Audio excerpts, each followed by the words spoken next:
Bienvenue à toutes et à tous pour notre exploration du jour.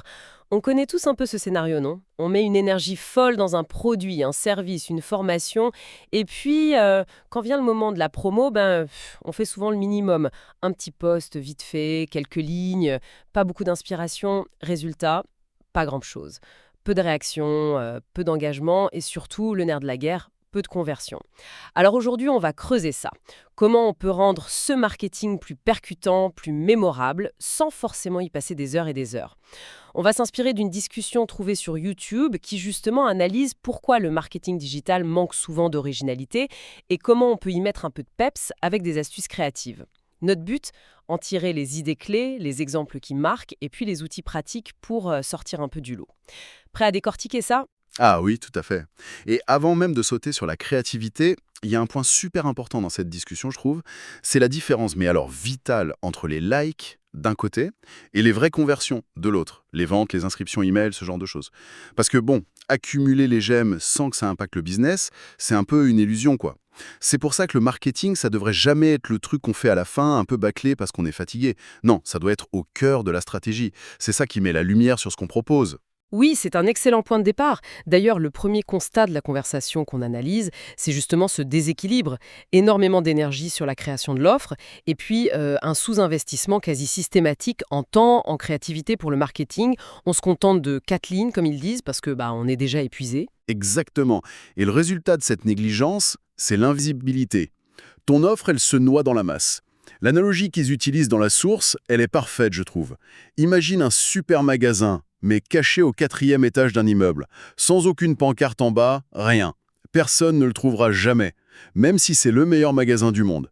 Et ce qui est fou, c'est que le marketing, au début en tout cas, peut peser plus lourd que la qualité même du produit dans la tête des gens. L'exemple type, ce McDonald's, cité dans la vidéo. Leur succès, c'est avant tout une machine marketing incroyable, bien plus qu'une cuisine exceptionnelle, soyons honnêtes.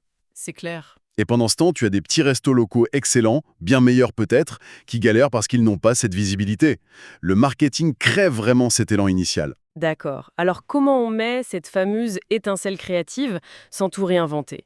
La vidéo qu'on décortique, elle propose des trucs assez sympas, notamment en allant piocher dans l'humour, la culture pop. L'idée, c'est d'utiliser des formats qui parlent aux gens, tout de suite. Par exemple, détourner des mèmes. Tu sais, ces images super connues sur Internet. La source donne l'exemple de Batman qui gifle Robin, mais adapté pour parler d'email marketing. C'est drôle, hein? Ah oui, je vois le genre. Ou alors la parodie. L'exemple, c'était une vidéo marrante avec un faux docteur qui essaie de réanimer une boutique Shopify qui marche pas, avec un massage cardiaque et tout. Ça marche les esprits, ça. Mhm. Et une autre veine, c'est les extraits de films cultes. Qui n'a pas en tête des répliques célèbres? Le fameux «Vendez-moi ce stylo» du loup de Wall Street. Ah oui, classique. Des scènes de The Big Lebowski, Titanic, n'importe quoi qui soit connu. Ça crée une connexion directe. La conversation mentionne même un outil, Clip Café. Apparemment, c'est un site où tu peux chercher et trouver facilement des petits extraits de films par dialogue pour les utiliser après. Et ce qui est fort avec ces formats-là, c'est qu'ils captent l'attention, mais genre immédiatement. Ça joue sur des références qu'on a tous en commun, ça crée une proximité, ça fait tomber les barrières, l'humour, l'émotion qu'il y a dans ces extraits, ça crée un lien. Et surtout, ça rend le message beaucoup plus mémorable. La discussion fait le parallèle avec les vieux jingles de pub, tu sais, genre Thierry Ardisson ou Juvamine. Ah oui, je vamine, je l'ai encore en tête que... Voilà. Des décennies après, on s'en souvient encore. C'est la preuve qu'un contenu qui marque, ça dure bien plus longtemps qu'un simple post informatif. Bon, après, sur les extraits de films, la source dit que pour des petits bouts utilisés pour parodier ou illustrer, c'est souvent toléré. Même si, techniquement, il y a la question des droits d'auteur, bien sûr. Faut transformer le truc, pas juste le repasser. D'accord. Donc l'idée, c'est d'oser un peu, de jouer avec tout ça. Mais concrètement, comment on s'y prend si on n'est pas graphiste ou monteur vidéo? La discussion parle de quelques outils. D'abord, des trucs de création visuelle très simples comme Canva. L'exemple donné, c'était créer une image marrante en détournant une photo de Bayrou pour parler de System.io en jouant sur l'économie. Facile à faire apparemment. Oui, Canva, c'est devenu incontournable pour ça. Ensuite, un outil un peu plus bluffant est mentionné. Caractère.ai via un truc appelé Avatar FX. L'idée, c'est de prendre une image fixe, une photo ou autre, et de l'animer pour qu'elle dise un texte qu'on a écrit avec une voix d'IA. Et les exemples dans la source sont, audacieux. On y voit Martin Luther King annoncer une promo System.io en disant « J'ai fait un rêve ». Ah ouais, quand même. Ou Steve Jobs qui regrette de ne pas avoir créé System.io. C'est osé. Ça doit attirer l'attention, c'est sûr. La source précise que ce genre d'outil a souvent quelques essais gratuits par jour et qu'on peut même améliorer la voix si elle sonne trop robot ou avec un accent bizarre avec d'autres outils comme Eleven Labs. Le vrai truc, l'avantage de ces techniques, et c'est ça le point clé de la source, je pense, c'est pas tant la technologie de pointe, c'est surtout que ça permet de se différencier avec un effort relativement petit en fait. Ah oui, pourquoi ? Parce que, comme le dit le gars dans la vidéo, la grande majorité des concurrents, ils font pas ce petit effort en plus. Juste un tout petit peu plus pour sortir du rang. Ils restent dans le classique, le fonctionnel, et cet effort en plus, il est présenté comme tout à fait faisable. La source dit même en rigolant qu'il y a pire comme boulot, genre couler du goudron au bord de l'autoroute. C'est une image. Voilà. C'est cette facilité relative, combinée au fait que peu de gens osent, qui crée l'opportunité. Par contre, il faut être conscient qu'il y a des limites techniques. La discussion soulève un point précis. Apparemment, c'est compliqué, voire impossible pour l'instant, d'automatiser la publication de vidéos comme celle faite avec Character.ai, direct dans les groupes Facebook avec les outils d'admin. Ah d'accord. Contrairement aux images... Oui, les images, ça passe, mais les vidéos, faudrait les poster à la main. L'alternative, c'est de les mettre sur YouTube et partager le lien. Mais bon, l'impact est moins fort. Ça joue pas tout seul dans le fil. C'est un petit frein à savoir. D'accord. Au-delà des outils et des formats, il y a un autre point important qui est abordé, la stratégie et surtout la persistance, la ténacité quoi. Il y a un exemple très parlant sur une formation Facebook. Pour montrer qu'une technique marchait, le formateur a filmé son écran tous les matins en bossant. Et il a fallu 4 matinées de suite, genre 2 heures de vidéo en tout, pour que la méthode commence enfin à donner des résultats visibles. Si la formation avait juste expliqué ça en 3 minutes, beaucoup de gens auraient sûrement lâché l'affaire après 1 ou 2 essais en se disant « bof, ça marche pas ». C'est clair. Ça montre qu'il faut s'accrocher. Voilà. Cette démonstration par l'effort répété, c'est super important pour montrer que ça demande de la persévérance. Et un autre exemple qui va dans ce sens. Un post pour une formation gratuite booste ton Facebook en 7 minutes.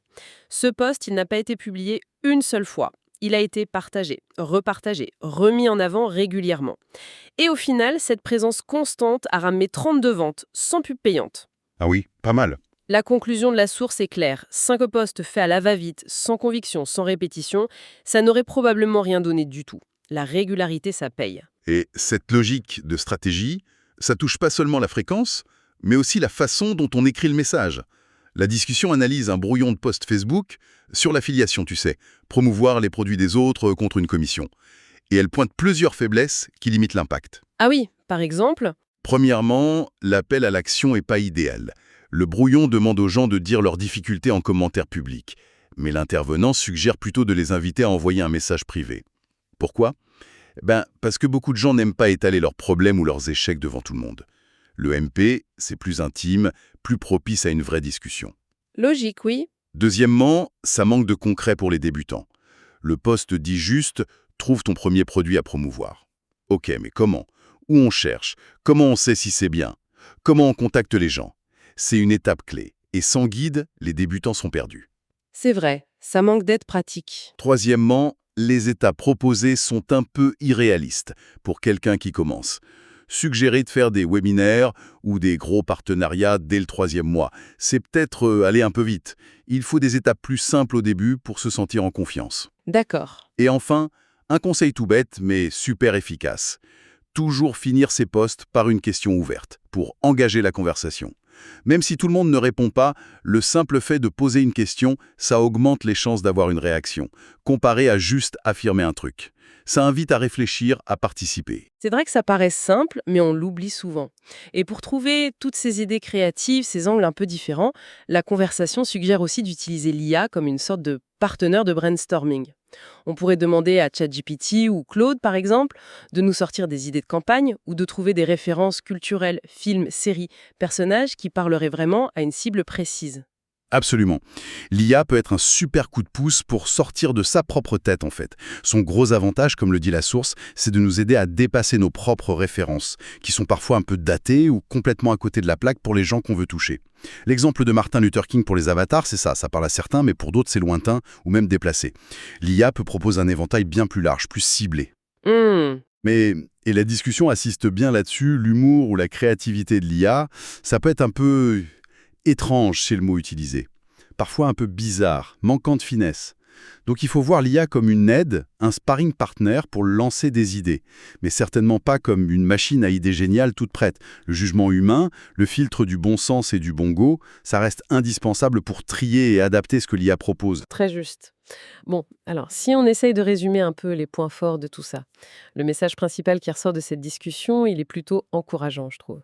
Se démarquer en marketing, c'est pas forcément une question d'argent fou ou de compétences techniques de malade. C'est souvent plus une question d'état d'esprit, d'oser.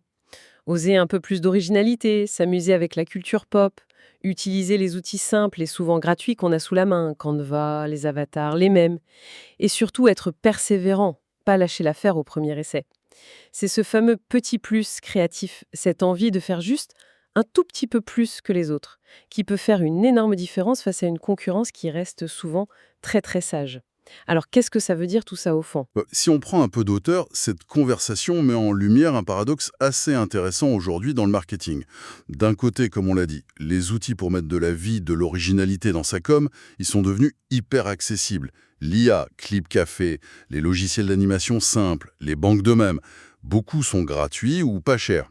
La barrière technique ou financière pour être créatif, elle semble objectivement assez basse. On pourrait se dire « Ah, super, tout le monde va s'y mettre ». Oui, on pourrait penser ça. Et pourtant, de l'autre côté, le constat de la source, et qu'on peut tous faire, c'est que la grande majorité du marketing digital, surtout sur les réseaux, reste assez formatée, répétitive, pas très audacieuse, quoi. Toujours les mêmes posts, les mêmes visuels un peu bateaux, les mêmes appels à l'action.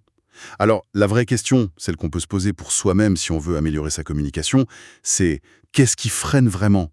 Si les outils sont là et que l'effort en plus n'est pas démentiel, où est le blocage?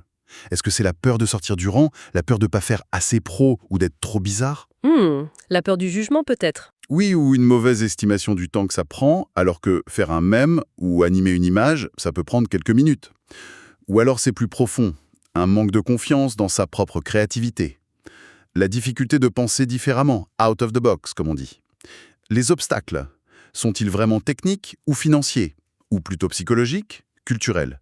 C'est une piste super intéressante à creuser pour comprendre pourquoi tant d'opportunités de se démarquer restent finalement assez peu exploitées.